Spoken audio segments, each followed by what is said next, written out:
Buy, foreclose, renovate, sell. We're in and out of the deal in 18 months. You get the bad asset off the books. Yeah. You get a good asset on the books, and you sell the bad asset for more money. Right. And that's what I was trying to tell them. And they came back to me. You are the first person that has come on this podcast. This is how I think about it. Excited to do this. Me too. All right. Thanks for having me. It's a pleasure to have you, finally. Thank you for having me. You're a hard man to pin down. Oh, come on. I try to respond as fast as I can. Yeah, no, you are actually. Yeah, actually, you're one of the first people. It was so funny. So we've met through Twitter, which we'll get into, but you're one of the first people that you were like, you should meet one of my acquisitions guys. And that acquisitions guy made a coffee meeting with him and I at like 7 a.m. or 7:30. And like you showed up with him and you were like, yeah, I'm here. And I'm just like, Max is like still got the fire under him. Of course. It never stops. It's super impressive. So I know for a fact you started as a broker. Yes, I did. So I guess give me like origin story because you're not from Miami. No, I'm not. I'm born and raised in LA. Yeah.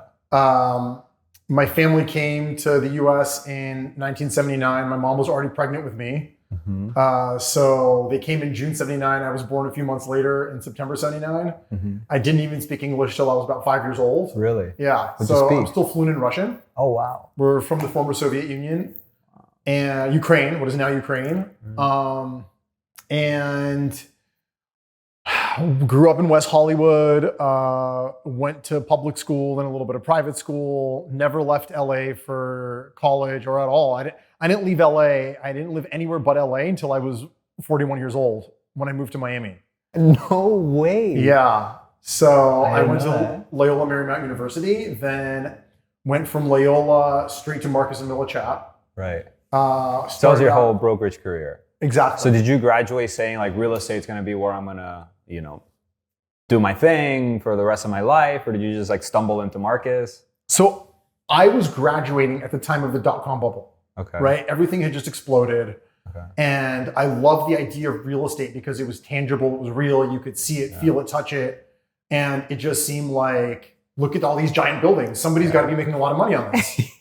So I started exploring a career in commercial real estate. And I looked at publicly traded REITs, and I looked at brokerage companies, and I looked at sponsors, and the brokers seemed to be making a lot of money. Yeah. So I went in some of those interviews, and brokers are natural born salesmen. They're telling me how much money you can make by year 2, and I was like, okay, I sign up. So I started an interview process, and I got a job at Marcus. Yeah, and I was an intern year 1 in their SIP program, which I think no longer exists. Okay. Then I became a broker, and I was just cold calling like a machine, and that was kind of the secret to my success. Yeah. Because that was I don't know what people do in this day and age. I'm sure still a lot of cold calling. Yeah. But back then less than you would think. I'm assuming back then it was like the only thing. It was the only thing. Yeah. That's exactly why I say that, because I don't know how the business has evolved. Yeah. Especially for young brokers. Yeah. Like I don't know what a young broker does in this day and age. I think the best one's cold call because it's so effective. And actually now people don't do it as much, which makes it more effective if you're actually the one doing it. But I still have, no brokers, young brokers that like will send a LinkedIn message or like maybe send an email. And I'm like, dude, you got to pick up the phone, call the guy and like get him out for coffee or something, like tell him what you do, who you are. But people don't do it as much anymore. Right. Yeah. But for me, Marcus is like, it breeds like a salesman, hustle, discipline mentality. Exactly. Did you love it as soon as you started, or were you kind of just like... Loved it because it's like type AAA personalities, dialing for dollars, little bit of a boiler room type feel. And I say that in a good way because the energy was just electric, right? And what they would tell you is, make 250 calls, set 3 meetings. Yeah. With 250 calls, you make 25 contacts, 3 meetings, 1 proposal. You do a few of those, you get a listing, and it was like this whole formula of making money. And I said, okay, well, if they think you can do X amount on 250, I'll make 500-600 calls. Yeah, and I'll double that. Exactly. So I would just go in an hour before everybody else or more. I would work, and then I would leave an hour later. So I was working 7 to 7 plus Saturdays. Yeah. I would go in on Saturdays and make cold calls also because it's easy to reach people at their house. Saturdays is a good time to reach people. Exactly. I've done the same. Exactly. No one ever really took offense to it. Yeah. And I would make 500-600 calls a week. I used to keep those. I still have them somewhere on file. Yeah. But in the Monday morning sales meeting at Marcus, they would pass out the call logs. Okay. Because it was like a motivational thing, right? Yeah, See who's number one. Here's the scoreboard. See where you are. And I was consistently number one. And it was like not even close. Yeah. I was making 500 to 600 calls. Everybody was like 200 to 300. That's insane. I feel like you haven't lost that fire from having met you over the last few years. I mean, I want to be successful. I'm scared not to be, right? You are successful. Fear is a motivator. Yeah, it really is. So I keep now I've got more mouths to feed, right? When I was 23 years old, 24 years old, it was just a fear of not being successful. Now it's a fear of the family being on the street, and motivations always change. Correct. So how long were you a broker for? And when you were a broker, were you like, this is all I'm going to do, this is great, I love it? Or, I feel like you're kind of opportunistic as it relates to where the opportunity is. Sure. The first couple of years, I was like, this is amazing. What an amazing career path. I love it. Then my So this was 2000, early 2000s? This is early 2000s. Yeah. This is 01 through 06. Okay. I left in October of 06. Okay. In the summer of 05, my partner Mitch and I, he's my childhood best friend. Awesome. I went to his bar mitzvah. So I was 12, he was 13, and now we're best friends and business partners to this day. Was he in Marcus or? No, he was at HFF. Oh, okay. But also a broker. Yeah. He was on mortgage on the debt side. Yeah, mortgage broker. Correct. Right. I remember him. So he was doing debt, I was doing investment sales. Yeah. And we were saying, let's buy some deals. Like all this fee income is all fine and dandy, and we have cash. How much money were you making? Were you making like 200 grand back then and saying this is great? I was making, were you like $1 million plus? I mean, no. Those numbers numbers back then didn't exist for young brokers. Mm-hmm. The values were a lot lower than they were now. Right. So when you're brokering $3 to $5 million multifamily, which today is like probably 10 to 20, right? 10, yeah. So, which is Marcus, right? Like lower middle market, 5 to 15. Exactly. But you were making a good living for your age. I'm not saying you were satisfied, but you were like, I'm doing great, I'm doing well. Yeah, back then I was probably making 300, 400, 500 grand a year. Right. And I was in my mid 20s. Yeah. Okay, you're crushing it. And renting an apartment in Beverly Hills, 2-bedroom apartment was $2,000 a month. Yeah. Okay. And a car payment on a Mercedes was $500. Yeah. So I feel like most people that get to that point in their mid 20s that they're making 300-400 grand, let's say in this day and age, they're in their mid 20s making 500-600 grand, 700 grand, like they would be like, I solved it. Like I solved life. This is great. I'm just going to keep doing this and that'll grow. So for you, I'm not saying you weren't satisfied with the money, but as you're doing that, what got you to like buy your first deal? Ambition. Just my ambition ate me alive. And what led to that was me, exactly like you and I have conversations, right? Yeah. Off camera. Yeah. How did you do this? How did you do that? How are you guys thinking about this? How are you looking at this deal? Yeah. I would have that same conversation with all my clients. And they would tell me their strategy, business plan on every deal. And I would see how much money they're making on it. I'm like, okay, I'm making a $50,000 commission soaking wet. Yeah. They're making 7 figures. Yeah. So why don't I do what they're doing? That was the entire mindset. Right. So Mitch and I started buying, and he saw the same thing. He's like, okay, I'm making a $100,000 commission on a loan for a shopping center. Yeah. But the guy buying the shopping center is making $20 million. So let's go do that. Yeah. And we're having dinner, and I said, like I've got a couple off-market deals in the San Fernando Valley. Yeah. Let's buy them. So we bought one. We used our own money. Then we bought a second one. We borrowed some money and used our own money. That runs out very quickly, especially when you're 25 years old. So when you bought your first one, that was literally you guys like paying cash or whatever, levering it up. Yep. Like, okay, so it's just you two saying, let's buy this. Yep. Got it. And 12 units in Sun Valley, California. Amazing. How much do you remember the dollar amount? Yeah, it was about roughly $1 million. It was just under, it was like 90 a door. Got it. And you put like 50% loan on it or something like? No, we put a 75% loan from a bank by the name of Luther Burbank, fully recourse. Oh, wow. And they would underwrite your personal income in addition to the income of the apartment building. This is like very mom and pop type lender. Yeah. But we got 75%. So all we had to do was put in a few $100,000. Right. And another few $100,000 to do the rehab.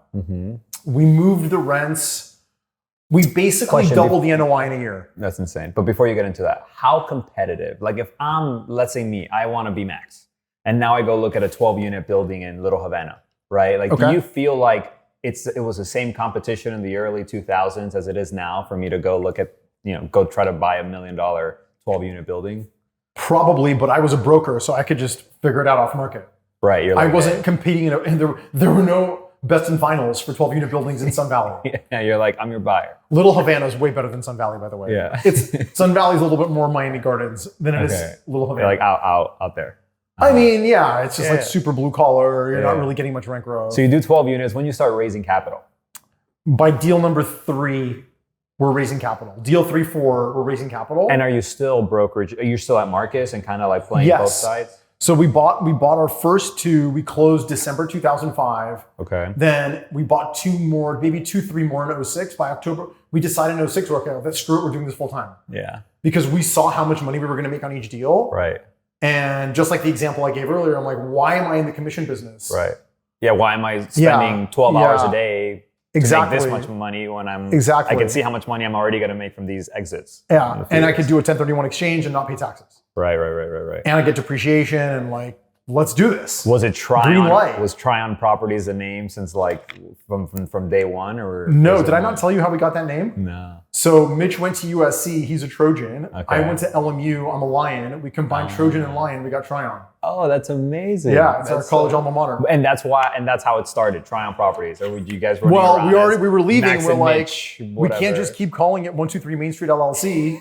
Yeah. So we need to have a name. Yeah. And we had a conversation. We're like, college alma mater. I don't know. Like, yeah. What do you think? I love the mixing of it. Yeah. Amazing. So walk me through now. So you're starting to raise capital. I'm assuming it starts like family and friends. Oh, total pass the hat. You call everybody you know. Right. College friends. Now the 500 calls are exactly to raise capital. Exactly. You call people in the brokerage office. Yeah. Mitch was asking his buddies at GFF. I was asking my buddies at Marcus. Mm-hmm. You call everyone you know. It's just that simple. Right. Every human being you've ever met. You call and you ask for money. Right. And it's so funny. I just read a book recently. It's like nobody likes calling and asking for money, but if you're the one doing it, then you're the one that can have the riches and have the success and employ people, right? As it relates to it's not something that people like to do, basically like calling people, and there's forms of it. Like you can say, hey, I'm calling you with an opportunity, and it's how to think about it. Not like I'm really calling you for money, but it's not intuitive to people to just be calling 100 people asking for money. But it's the worst thing ever. In the beginning, 100%. And in the beginning, it's the worst thing ever. Because they're betting on you. It's almost like if you feel instinctually, you feel like you're asking for charity. Right. But you're not, right? Yeah, and that's how you feel now. Right. Now, almost 20 years later, it's like, hey, I've got this deal. Yeah. Do you want to invest? Yeah. And it's just a different animal. But in the beginning, it's very awkward. It's brutal. Yeah. So walk me through, I guess, 2005, 6, 7, you're buying deals, you're growing this platform now, Trion Properties. Walk me through 2008 and how that was as it relates to buying deals or the market, So we timed it really well. So we built a little portfolio in the last cycle. It's late 2007, mid to late 2007, early 2008. We're like, none of these deals work anymore. Let's call a spade a spade. Yeah. The economy's in the tank. Yeah. It's going into the tank. Yeah. They rents didn't are work going because down. they were too expensive relative to the rents? You could just see what's happening. In our portfolio, vacancy was going up for the first time in years. Okay. SoCal is historically a 3% vacancy market. Yeah. Rents are going down, vacancy is going up, people can't pay their bills, unemployment's ticking up. We're like, we got to make a move here. Yeah. It feels like you know what's about to hit the fan. Yeah. And value add no longer works. People aren't paying more money for granite countertops and hardwood floors. Yeah. Let's just punt and let's change the model. And during that time, one of our friends who's not in real estate called us and said, hey, I've got this friend in real estate. He's in the note business. Mm-hmm. And he has a note on a property in the Hollywood Hills. Mm-hmm. And it's non-performing. It's like a rental house or something. Mm-hmm. Should we buy the note at 30 cents on the dollar? It was a second trust deed. Okay. And what's a second trust deed? A second trust deed is the trust deed. Oh, sorry. Florida's a mortgage state. So California's a trust deed state. It's a second loan. It's a second mortgage. Oh, okay. So it's your loan behind your senior. Got it. Yeah. And we figured out how to do that and how to foreclose or work out. We figured out workouts in California from the lender side. Got it. And so we're doing that just as like a pet project. Like, okay, whatever, let's figure this out. Figure it out. We filed a notice of default. Yeah. And then we bought the note for like 50 cents on the dollar, and we got paid off at par. Mm-hmm. But we learned the process also. Right, of the note. And irrespective of that, we stopped buying value add. Value add no longer works if your underwriting is on planet Earth. Right. And we started calling banks because it was the first wave of NODs, notices of default. Yeah. And we're saying, hey, we see, we would call the bank. I would cold call the bank. Yeah. I'd call the asset manager who was the originator. Yeah. Who's got egg all over their face because they originated the loans that are now going into default. Yeah. And I said, hey, Mr. Asset Manager, I see this loan is in default. Would you consider selling it? He says, of course we would consider selling it. We would sell it for like 95 cents on the dollar. I was like, well, I think it's more like 65 cents on the dollar. Yeah. And they would hang up on me. Yeah. A month later, the FDIC was taking over the bank. No way. And then that was the process. And then the banks that didn't get taken over the FDIC, like one of the big ones was East West Bank, who's still in business. They started this whole loan sale program, but you really had to understand it and understand the risk. So our first set of notes that we bought, our first portfolio of notes was from East West Bank in 2009. Okay. It was for a few apartment buildings in like South LA, rough part of town. Uh-huh. And I said to them, will you guys finance my note purchase? I don't want to pay all cash. Right. They said, you know what? That's a great idea. Right. So we're basically carrying the paper on your note. It's a note on note. I said, I'll put in a little interest reserve. Right. And while we do the foreclosure process, we have a little interest reserve. Right. So they take a loss on the front end, but they're making another loan at a much safer rate. So they're like making money on their money. And this is pre-Dodd-Frank, right? So it's a little bit less regulated. It's a little bit more wild, wild west. So yes, so they're putting out a new loan. Yeah. So they're getting rid of a bad loan. Let's say they've got they're selling the bad loan at a higher price because the buyer is leveraging it. Right. So it's just like it's a win-win-win. I made a $5 million loan. I'm the bank. I'm East West Bank. I made a $5 million loan on a $10 million property.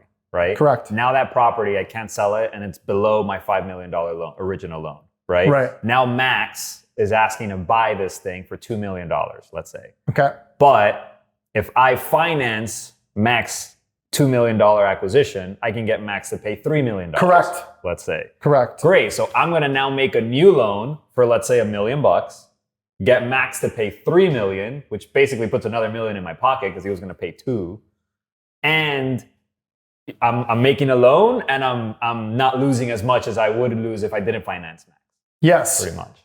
You get the bad asset off the books. Yeah. You get a good asset on the books, and you sell the bad asset for more money.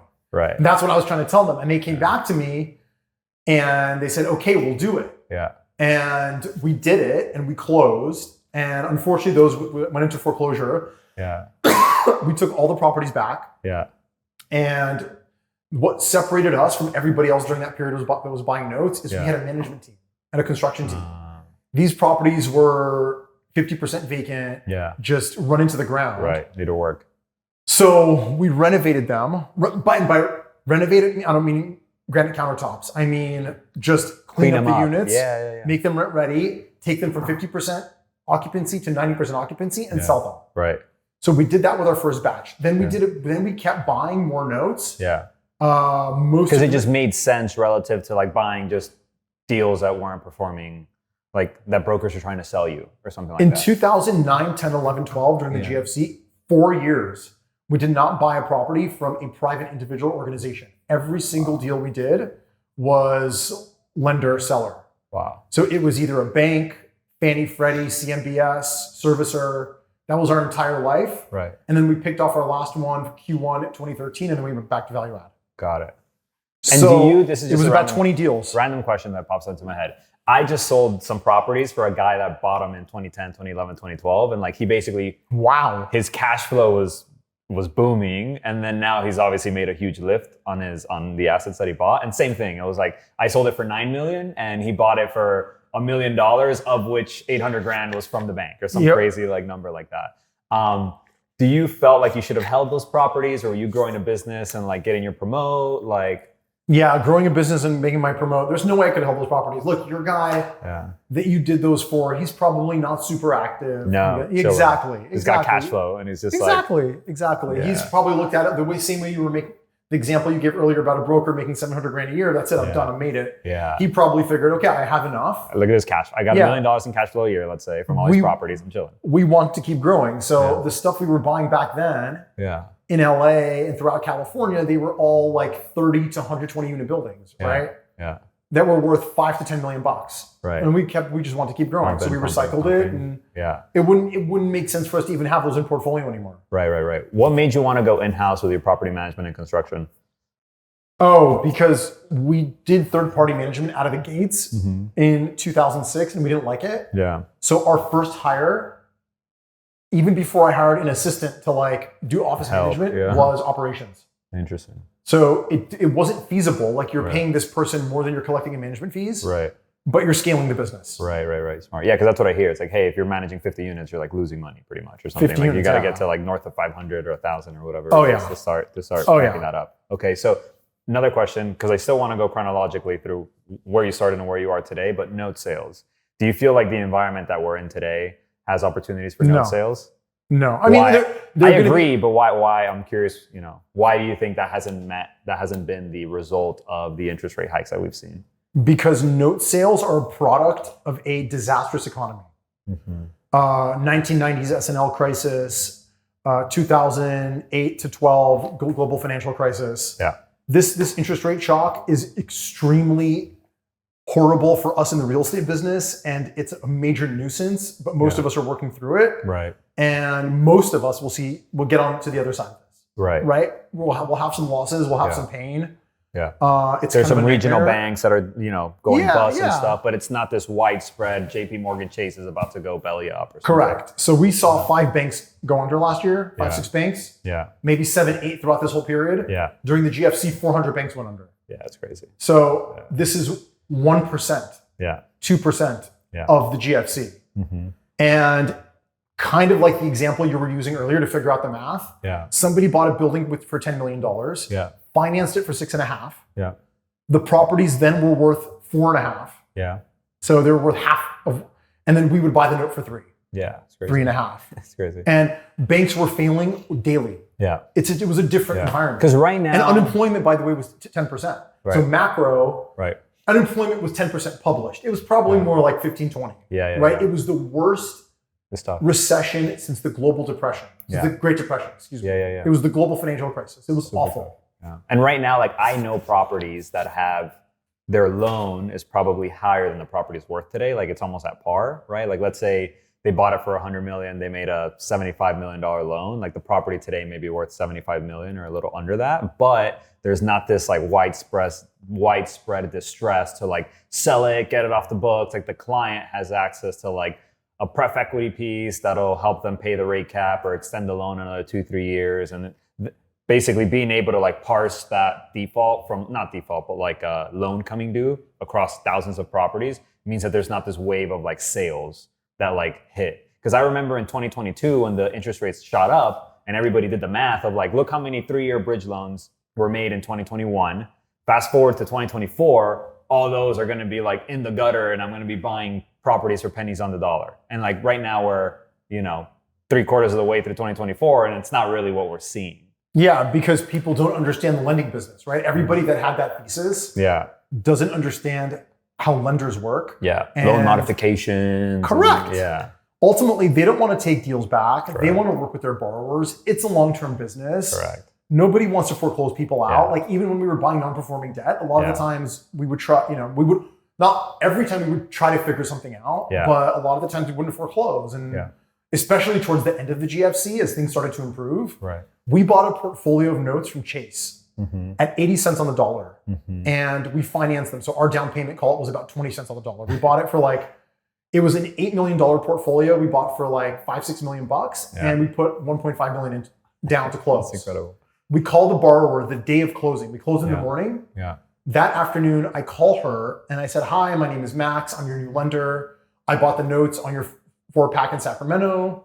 I'd love to work something out with you. I don't want to foreclose, maybe like a cash for keys or something. She says, I don't know what you're talking about. I'm under app to refinance all 4 of these out. I guess Chase didn't know. And they sold you the notes at a discount. I'm going to take you out in the next 90 days. Obviously, we made a ton of money on that. And the IRR was triple digits. That's insane. So, there was a lot of stuff like that. Yeah. That's out of control. So going back to, I guess, great financial crisis. When do you start, I guess, like going from note sales back to the equity business and buying individual properties from property owners? This is 2012, 13, 14, as you see things come out. And before you answer that, I have another question actually that I wanted to ask. IRRs and returns. Today, let's say people are looking for like mid to high teens. Was it always the same back then, or were these IRRs much higher? Cap rates still the same, like 6, 7%? Now they're like, 4 to 6, call it. But how has that changed over the last 10 years? During the GFC, the entire business of distress was low multiple, high IRR. So you're looking at like, the way we underwrote stuff was like, if it wasn't a 25 IRR, 30 IRR, we're not even gonna waste our time on it. Right. Because we're buy, take back the real estate, or likely take back the real estate because the person's so far underwater. Right. Buy, foreclose, renovate, sell. We're in and out of the deal in 18 months, right? Mm-hmm. So you kind of want to make like a 1.35, 1.5 multiple and be out in 18 months. Right. That's it. Buy it June of 2010, you're out by end of 2011. Right. That makes a lot of sense. So question, as you're growing Trion, was there a deal, 10 years ago in 2010, 2014, whatever it may be, that you were like, okay, this really just put us like at the next level of like our growth stage? We've been doing these deals and now we just got this like whale or something. Or did you feel like you were making like sort of just baby steps, inroads for the last 10 years? I would say more the latter. Like you buy a deal, you're like, wow, this is a nice size deal. It's 8 figures, 10 million, 15 million. Yeah. It's in a great area. We bought a deal once on the peninsula in the Bay Area, which is like $4,000 rents. Yeah. And that was like a $15-16 million deal that we ultimately sold. I was like, wow, we're selling this for $23.8 million. It was $23.8 million. Like, oh my God, this is so much money. Yeah. So, and you keep doing them, right? And then you deals. guys sold us our first 9-figure deal. Yeah. Oh, was that your first 9-figure deal? That was our first 9-figure deal. Let's go. I didn't know that. Amazing. Yes. So wait, I'll jump to that story. Yes. So obviously a lot of people know me through like Twitter, Instagram, all these things. In the office, by the way, I'm like the guy that everybody just ranks on for like spending too much time on social media. It's like I'm the punching bag. And you were one of the first people that made me realize like this is super legit, right? I was doing it for other reasons, not other reasons, but like I just figured there was value in doing that. But you were like the first one that would like materialize. And basically, I'm on Twitter checking my DMs. Out of 100 DMs, 97 of them, 98 of them are trash, just like random people. And then you reached out and you were like, hey, I'm Max. I'm a founder of Trion Properties. I own X amount of units. And like my investors and I all want to be in Florida or something like that. Like, what do you have?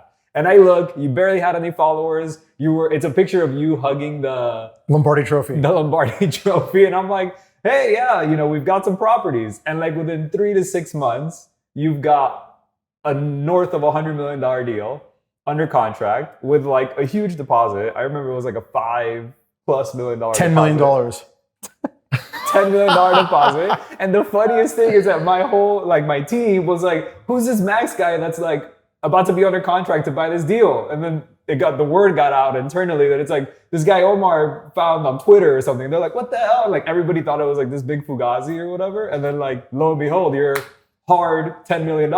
Yeah. Actually, I think the 10 million was the ask. I negotiated down to 9. Yeah. True negotiating. Yeah. So yeah, you and I found each other through Twitter, and then we toured Biscayne Bay. Yeah, Wynwood Bay. I'm sorry. Yeah. That's where we met in person. Wynwood Bay, we met in person, and then you're like, it's not this one, or like this is I'm at this price. You guys want that price, and we kept showing you things. And we had lunch at LPM. Yeah. When they still had a lunch. And then you guys called with this deal that was net leased to Disney, and the rest is history. It's crazy. Yeah.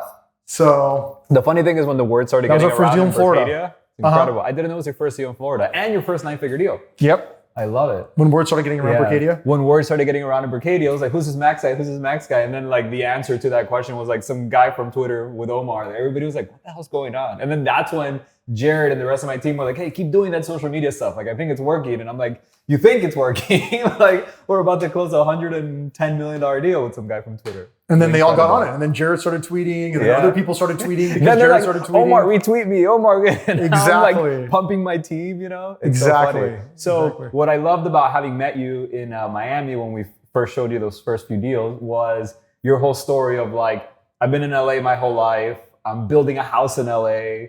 And then now you are a resident of Miami, Florida. Yeah, I love it. Did you feel that coming as you were growing up, or when were you like, I'm going to make this switch? No, because LA was the greatest place ever, right? Mm-hmm. Like if you could afford to live in LA, where else would you possibly want to live? I mean, LA was just an amazing, amazing place to live.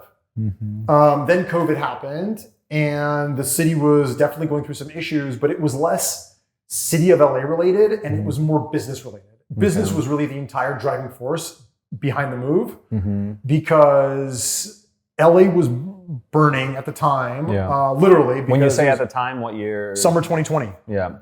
And my partner and I are the only ones, we're two of the only people in the office. Everyone's working from home. Yeah. I'm sitting in his office, and almost our entire portfolio, basically our entire portfolio at that point, summer 2020, is in California and Oregon. Yeah. So these are very difficult places to do business, especially for our business, right? Yeah. They're not friendly to the multifamily industry. Right. And we're sitting there saying, hey, we have a lot of people, we know in New York, a lot of friends who got crushed with the 2019 law with the vacancy control, where values went down 20-25% almost overnight. They lost almost all their equity. And that could be happening here. It's on the ballot every 2 years. Yeah. And it's really scary. So exactly. You're giving your people were in California were putting it in their underwriting models where they have to donate to the bills against Costa-Hawkins because it was on the ballot every 2 years. Crazy. I'm telling you, it's nuts. So we said, let's diversify away a little bit. Yeah. Obviously, we want to keep the business going. We've built it here. We have a lot of great relationships. There's definitely a play on the West Coast. Yeah. The West Coast is still a world-class job market. For sure. Right? It's got cons, it's got some amazing pros. Yeah. But let's diversify away a little bit and let's open an office in Miami. It's an amazing place to live. We always love Miami. Yeah, like having vacation there. Exactly. I think LA, you have people that either fly 5 hours west to Hawaii or fly 5 hours east to Miami. We were always flying 5 hours east to Miami. Yeah. And it was just always a vacation destination of choice. Yeah. Before moving to Miami, I had probably been here 15, 20 times. I love Miami, knew the city really well, had friends here, no family, but had a lot of friends here. Yeah. And was coming here all the time. And we said, hey, like if there's one place outside of LA where we'd love to live, it's Miami. Yeah. So let's take our talents to South Beach. Yeah. I moved first. I love it. I was sitting in a co-working space, made our first hire, bought our first property, then our second, then our third, then made another hire, first hired an acquisitions person, then an operations person, then an executive assistant, then an analyst, then sublease space downtown, and then now we're still in that space to this day with 9-10 people. Yeah. We own a few thousand units here in the Southeast. Yeah. About 4,000 units, Denver West, Dallas West, call it. Mm-hmm. And now we've got about 6,500 units in portfolio nationally, another 500 in contracts. So we're still buying. $1 billion plus of portfolio value. Yeah. And continuing to grow. And, the goal is over the next 5 years, hopefully get to 20,000 units plus. So you've got $1.5 billion in like portfolio value, 6,500 units, call it. How big from an employee standpoint is Trion Properties? So at the corporate level, that's right now about 40-ish people if you include regionals on our payroll. Okay. If you include everybody on our payroll, which includes which includes property level staff. Right. That's about 130, 140. Okay. And then if you think about like indirect construction people that don't work for anybody but us, that's probably another 30 to 50 at any given time. Got it. So 150, 180 around there. Yeah. And then how is that split between like LA and like South Florida or? In corporate, we've got about 25, 30 in LA and 10 in South Florida. Uh-huh. And then we've got regionals throughout the nation. Mm-hmm. And then in Florida, obviously your first deal was in Orlando. Yep. Right? How is your portfolio as it relates to like Tampa, Orlando, Miami, Broward, Jacksonville? Right now? Yeah. Unfortunately, we haven't been able to purchase anything in Tampa. We love Tampa, and Tampa's that's definitely great. a target market. Yeah. So we will at some point own in Tampa. Yeah. Thank God we didn't buy anything there in 21 when Tampa was just smoking hot. And booming. It was like Miami prices. You're buying at a 3, going to a 4, and we know how that all looks now. Yeah. But we were able to pick off a few deals in Orlando. So Orlando's actually our top market. Okay. In Florida, we own about 1,000 units in Orlando. Okay. And about 300, we own 300 unit in South Florida. Unfortunately, just one. Yeah. But we'd love to buy more. We will be buying more. 100%. And then we own in Georgia, North Carolina, South Carolina. How active have you managed to be over the last 2 years? When to give people context on the podcast, it's there's most of the people that I've talked to that have been actively buying things. They haven't bought a single thing over the last 2 years, not because they don't want to, but because they're I can't raise the equity. I can't find the right deal. And I'm they're out there. It's just much tougher because the equity is not just coming out of the ground, right? So right. How active have you managed to be? I would say our activity looks very similar to what's happening with transaction volume nationally. Yeah, 50%. So in 21, less. In 21, 22, we did about $500-600 million a year in acquisitions. Yeah. And in 23, 24, it'll be 100, something like that. 100 million? Yeah. Got it. And because there's nothing to buy, right? Where there's no activity. Where are those deals? Right now we're under contract on one. Well, we bought in Q1 in Orlando. Mm-hmm. We are buying right now in Atlanta, and we're buying one in Portland. Got it. And hopefully we could pick off 1 or 2 more before year end. Got it. That'll be, if we can pick off a couple before year end, I'll be happy with 2024. Mm-hmm. Before closing and talking about the market and how you see it today and stuff like that, I do want to dive a little bit into, I haven't touched my water. I'm swimming in water. I do want to dive into Trion Properties as it relates to things you learned along the way. I'm sure there's a ton of lessons, but what are some things that you're we did this really right. I would recommend someone trying to build a Trion Properties to think about this a lot. Anything come to mind as you have built a business over the last 10 years almost, or 20 years? Well, I would go back to operations, right? Nitty gritty operations. I would highly recommend bringing that in-house as soon as you can. Yeah. Maybe buy your second, third building, most people starting out, they're going to be regional operators or either buying in their own backyard or one city that's close to their city. Yeah. Like a lot of LA people buying Phoenix, right? Something Correct. like that. So definitely stick to that one city. And by the time you're on your third or fourth one, bring it in-house and start figuring out how to manage in-house. Yeah. And it's not even hey, you might not start making profit bringing it in-house day one, but you're thinking ahead of how you're going to grow the business. Bring it in-house is more personal than having some third-party property manager managing it. So doing that sooner rather than later. Yeah. Right? And you're running your business like a real business, right? Like a large company. Right. Like a large 50,000 unit business is going to run their business with in-house operations. Right. Right. Because in any industry, you don't outsource your operations. There is a little bit of but I get what fashion, you're saying. But you know what I'm saying? Yeah. You're going to internally manage your operation. You're going to be vertical and you're going to have tight cost controls. And correct. You're going to have great, and nobody's going to run it tighter than you if you're the one. Exactly. It's your bottom line. Exactly. Exactly. So even though you own 500 units, operate it like you own 50,000 units. Right. Run it like you're going to run a REIT. Right. And I like this idea too, because I have a lot of clients that, are very active and have big portfolios, but they don't self-manage. And I'm not saying it's wrong, but it's interesting how sometimes I think about it and I'm their enterprise value basically is just the next deal, if you will. Obviously they have imputed promotes on deals that they've made investments on in the past, but they don't have the overhead, but they don't have this cash flow outside of the current deals and the next deals. Right. Whereas for you, I'm assuming there's management fees, and I'm not saying those are what you're eating out of, but there's at least cash flow coming in. It's more of a cash flow business. Yeah, the management fees are BS until you really scale up. Yeah. You're doing it so that you can do the best job possible running the real estate. Mm-hmm. That's why you're doing it. That's you're driving NOI. Yeah. You're getting your rents a little higher, your expenses a little bit lower. Yeah.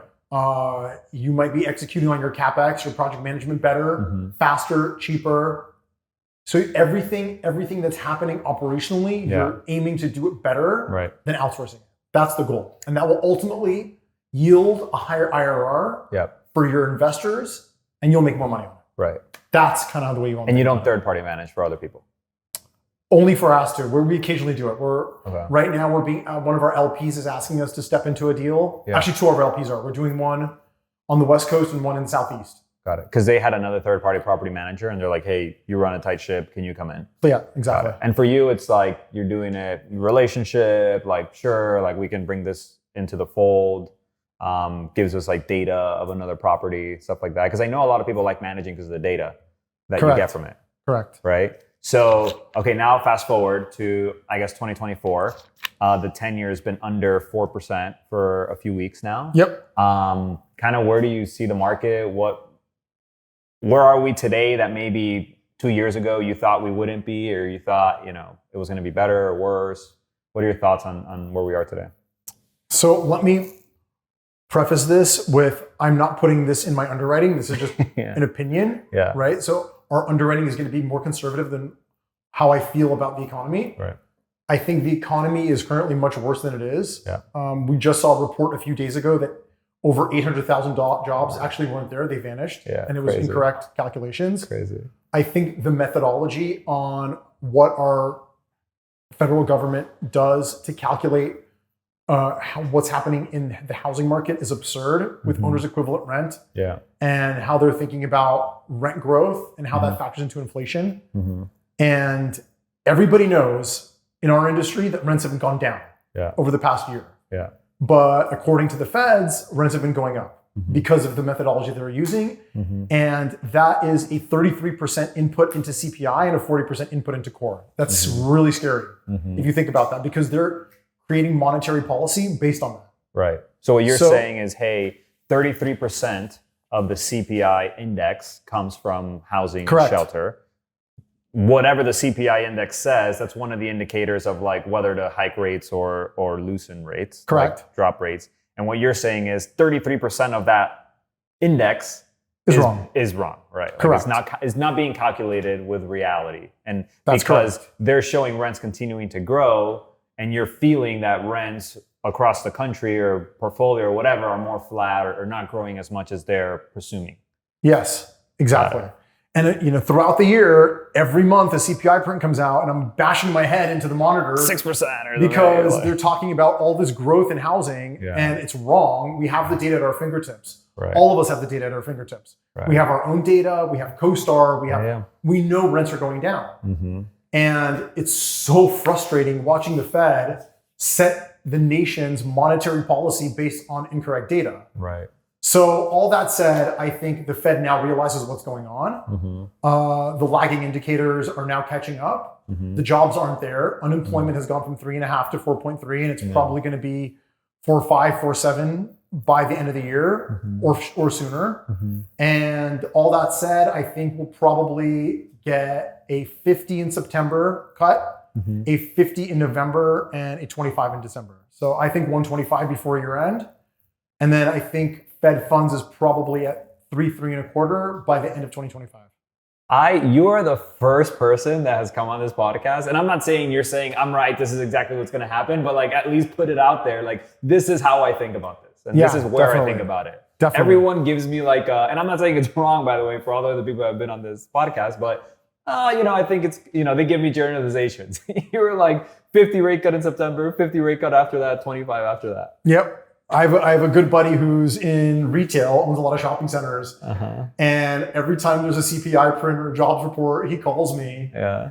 And he says, and this was, starting from like January of this year, because I told him in January, I said, the economy's bad. It's going to be 125 this year. Yeah. And then we know what the first few months look like. Yeah. They were all hot CPI prints, jobs reports that now we know are incorrect. Right. And he said, you're crazy with your 125. You're nuts. He's like, bro, you're smoking. He says, I love you, but you're nuts. And I'm saying, look, it might not be 125, but it's going to be around there. It's good. It's not that good. The economy, people aren't paying their rent. Evictions are up. Bad debt is up. Rents are down. Vacancies up. The economy is not as good as CNBC is saying. Yeah.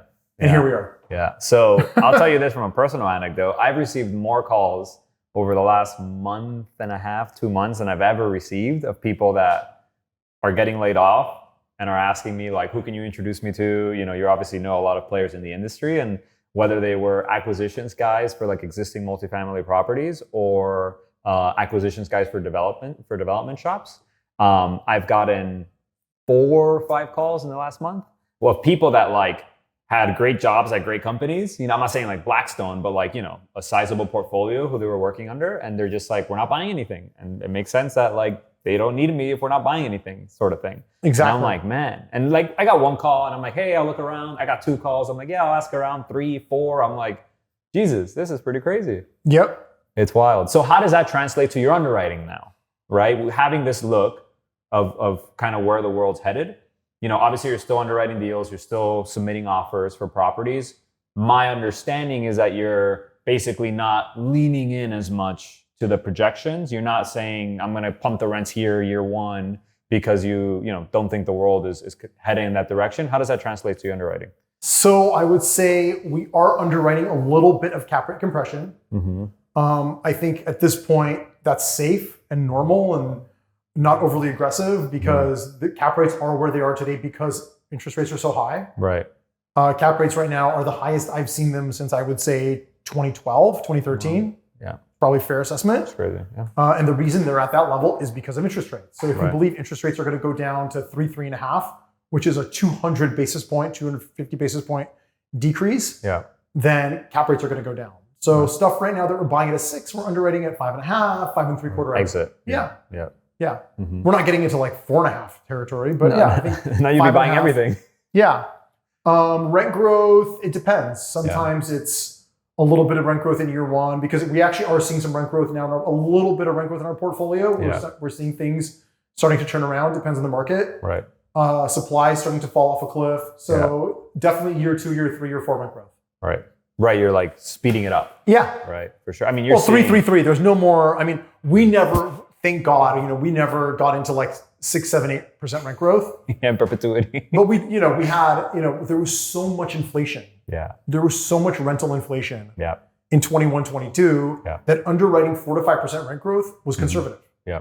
As crazy as that sounds. Insane. Because rents were going up 9 to 10%. We're noticing it. We're seeing it. Yeah. Right? Yeah. I don't know if I made this comment to you, but like I have friends now that like I grew up with here, public high school, public schools, and they can no longer afford to live in Miami. They're moving to, Pompano, Homestead, Port St. Lucie. And like, it's crazy because for me personally, like I've done relatively well in my career and it's still not cheap, right? Like I'm not like, oh yeah, this is all great and fine. I'm like, no, I'm still, watching my finances. It's crazy. And that's why also I think I am bullish for like other markets outside of Miami, right? Like I see people moving to Broward, Martin County, north of West Palm Beach. I think they're going to obviously start going to Tampa. And I'm not saying those markets don't have their own individual drivers, but there will be some like spillage out of Miami. I think so. Look, there are pros and cons to everything in life, right? So there are pros and cons to growth. Yeah. What Miami is going through is unbelievable. I was born and raised in California. Yeah. So I've seen hyperbolic growth for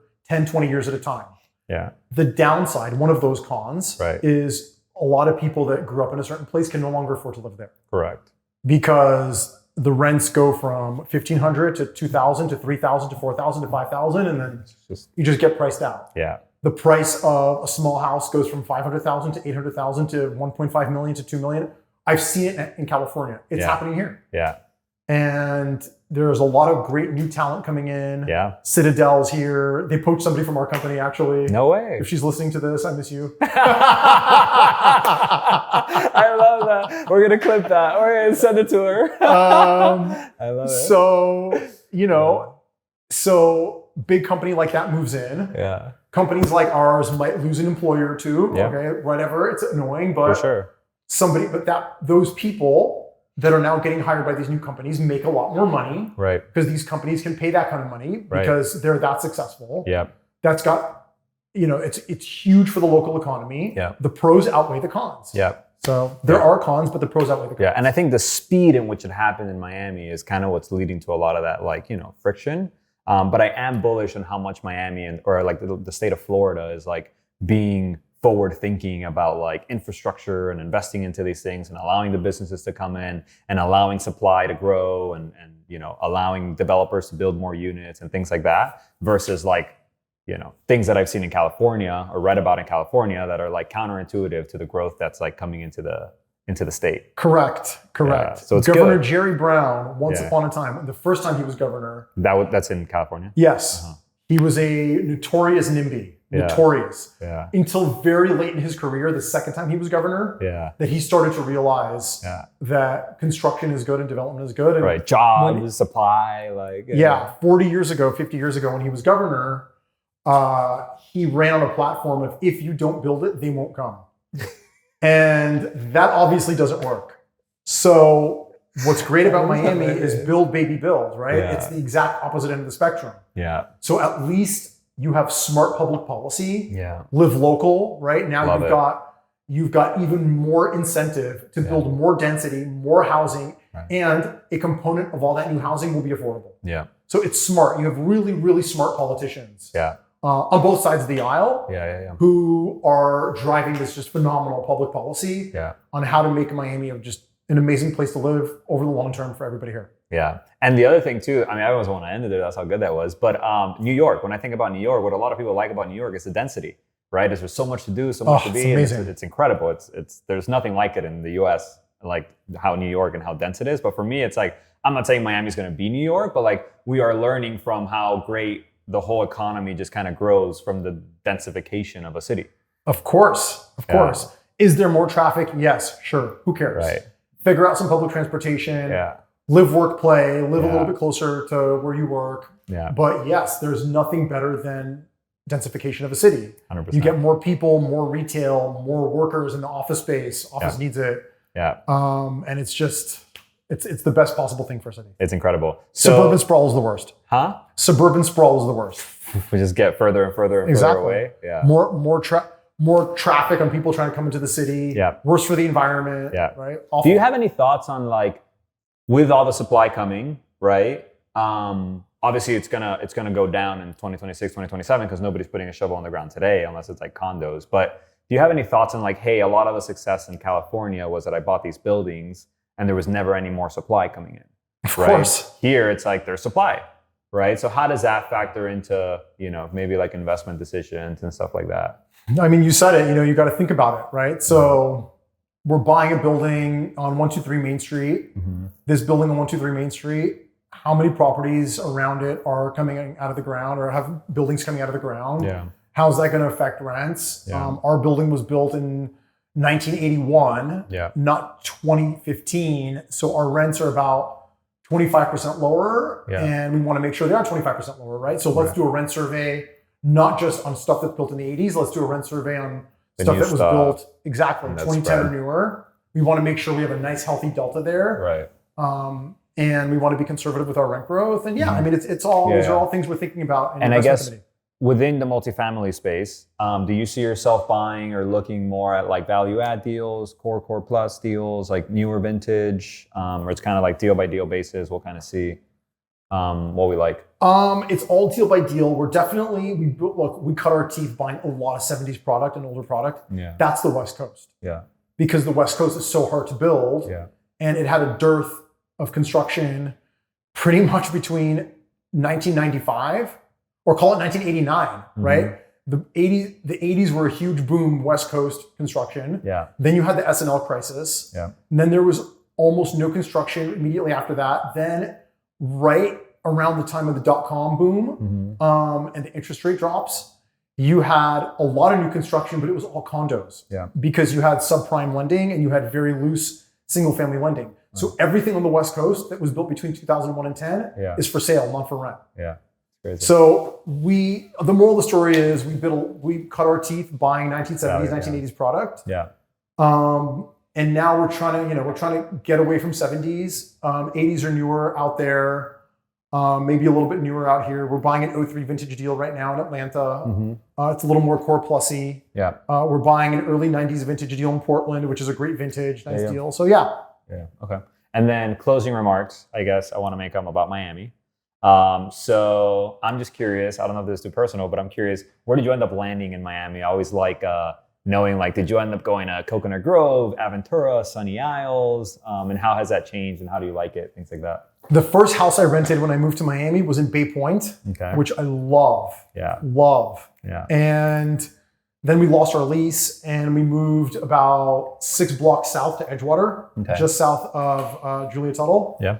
And we're still in Edgewater, but we're going to sell our house in LA, which is the house we were building, which you mentioned earlier. Yeah. It's finally done and it's on the market being sold. And then we'll buy something maybe in Bay Point, maybe Miami Beach, but I'd love to be back in Bay Point. Yeah. I love it. Max, I'm so glad people like you are coming to Miami and finding it home for business and life and all these things, because for me growing up here, it was like you couldn't get hired by a Trion Properties in 2015 in Miami. It just like didn't exist. Right. And to your point, like now people are even getting hired by Citadel, right? But it's just like, it's amazing to see. And to your point, everything has pros and cons, but it's amazing to be part of this like growth story. And I'm super happy for you to be here. Thank you. Thank you for having me. It's been great to meet you and know you and have you as a friend.